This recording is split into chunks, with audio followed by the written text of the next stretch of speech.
m'espérer, dans la réforme qui va le faire au niveau constitutionnel, nous allons renforcer le pouvoir judiciaire là, parce que pas un pays sans justice, pas un pays avec un système aussi faible en matière de justice.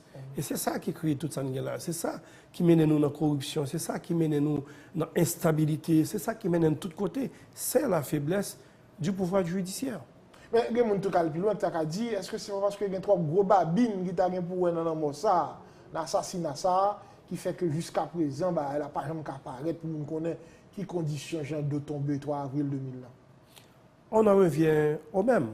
C'est-à-dire que gros babine, si babine, la justice reconnaît toute babine pour babine. C'est-à-dire que quel que soit le niveau monnaie, s'il est impliqué dans l'assassinat, un monde tout court, je ne parle même pas d'un personnage connu. C'est-à-dire que la justice doit faire travailler, traduire. Et c'est ça, par exemple, qui fait la force d'un pays comme les États-Unis, qui a la justice comme pilier de la société. L'Américain vit dans la certitude, c'est peut-être une illusion, mais dans la certitude qu'ils sont tous égaux devant la loi et que ça qui vient pour lui, c'est lui-même qui vient pour le président Trump. Et c'est ça qui fait force société. Et la justice, pas jamais fait un travail aux États-Unis. Il y a les cold cases, c'est des bails qui passent depuis 30-40 ans, on pensait qu'ils oublié, et puis soudainement, on enquêteur ralentit, et puis il vient avec les dit tiens, qu'on y a, puisque soit technologie, soit criminologie tellement avancée qu'on y a, les permettre que nous sommes capables de faire la lumière sur ensemble de bagages, eh bien, on a laissé joindre la lumière. Et 30 ans après, 40 ans après, ils sont venus au domaine, voilà ce qui s'est réellement passé. Il y a un besoin de connaître la vérité. Chez nous, il y a un besoin d'étouffer le passé, d'oublier le passé. Regardez, je dis à grand pile mon cap il s'était plus bon sous du Valier. Mais ce n'est pas faute. Génération, ça n'a pas de consacté du Valier. Il n'y a pas de brutalité régime. Non. Là, on prend côté de fort dimanche. On ne peut pas utiliser pour faire un musée qui non seulement permettre que mémoire nous pas effacée, que nous connaissons exactement ce qui est passé, mais qui était capable de tout qui t'a rapporté l'argent parce que le monde qui a fait recherche sur dictature, il est bien loin et puis il vient fort dimanche puis regarder.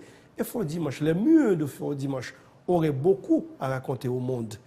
Moi-même, quand on a mal Auschwitz, mal Birkenau, mal dans plusieurs autres côtés qui sont beaucoup moins importants, inclusivement en Belgique, sur des centres de détention, des centres de torture que les nazis ont fait dans les années 40, mais ça a rapporté gros l'argent dans le pays. Mais nous-mêmes, une dictature de près de 30 ans est totalement effacée. C'est parce que un travail de mémoire qui manque fait, qu'il a fait ça. Un travail de mémoire qui manque fait. Moi, je travaille avec un chercheur français et qui a travaillé sur les vêpres jérémiennes. Donc, nous sommes allés sur le site côté qui a été assassiné Mounio dans la zone numéro 2, tout près de l'aéroport de Jérémie.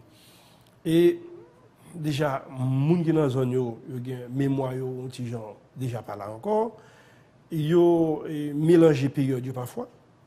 Ils ont mélangé acteurs qui compliquent les choses. Et là, nous entrons, Jérémie, on a parlé avec 2-3 personnes, mais il y a des gens qui t'ont montré des signes d'agacement. Pourquoi est-ce que vous voulez parler de ça? Nous, on ne remue pas le passé, surtout quand ça fait mal. On essaie d'oublier.